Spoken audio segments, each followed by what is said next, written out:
चीन अरुणाचल प्रदेश के 50 से 60 किलोमीटर तक अंदर आ चुका है। मोर देन 50-60 किलोमीटर चाइना हमारा टेरिटरी में कब्जा करके रखा है। और ये बात महज एक अफवाह नहीं बल्कि खुद बीजेपी के एक सांसद कह रहे हैं। अगर यही बात किसी और पार्टी के सांसद कहे होते तो महज इसे एक अफवाह मान लिया होता, लेकिन इस बात को भाजपा के एक सांसद कह रहे हैं, तब भी किसी मीडिया वाले में इतना दम नहीं कि इस बात को अपने चैनलों पर दिखा सके।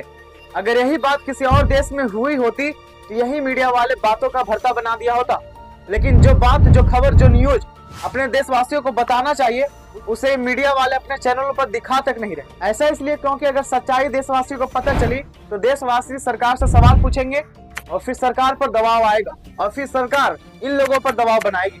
लेकिन इन सभी बातों को मीडिया वाले अपने देशवासियों को ना बताकर एक देशद्रोह का काम कर रहा है। अब हम लोग शुक्रगुजार है उन मीडिया वालों का जो इन बातों को अपने चैनलों पर दिखा रहे।